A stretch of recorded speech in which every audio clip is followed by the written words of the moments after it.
کہ جن کے ظلم و جور کی تاریخ جس سال انقلاب ہے اسی سال امام نے تھا.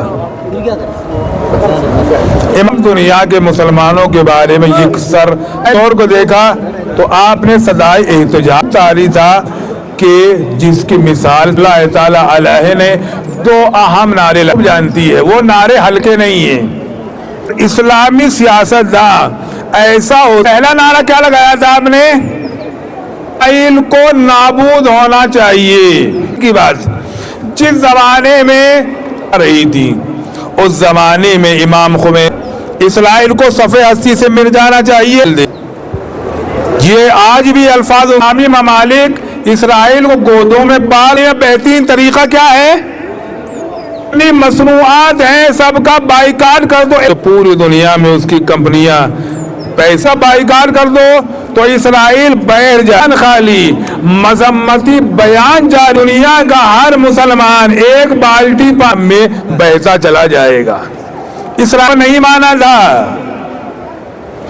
آج بھی ہندوستان فلسطینیوں کو کیوں نہیں برداشت کیا تھا، ہندوستان سے نکالا تھا؟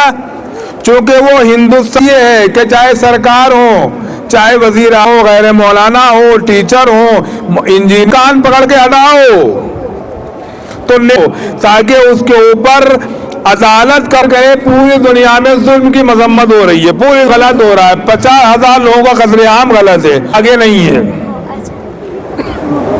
ہٹا دیں گے تو کیا ہو جائے گا؟ کچھ نہیں ہوگا. ظلم کے ماننے والے ظالم ہو، ظلم غزے کے بچوں، غزے کے جوانوں، نوجوان تنہا نہیں ہو، پوری دنیا تمہاری. غزے والے اکیلے نہیں ہیں، وہ ان کے ساتھ پوری دنیا ہے، صرف مسلمان نہیں ہے، غیر مسلم بھی ہیں. ہم کے حق میں بولتی ہے، اسرائیل کی مذمت کرتی ہے. ہماری عوام، ہندوستان کی عوام کو ظاہر ہے کہ یہ جو عالمی ریلی نکلنے کا بڑا رول ہو، کم سے کم ان کی ہمدردی میں میدان میں آئے. ظلم و ظالم رسول و آل رسول ظلم و ظالمین کو نابود فرما، ہم کو دنیا کے گوشے گوشے تک پہنچا. بہرحال اس ریلی کے نتیجے میں عالمی اسلام کو بیداری و بصیرت عنایت فرما، کفر کو نیست و نابود فرما. والسلام علیکم ورحمۃ.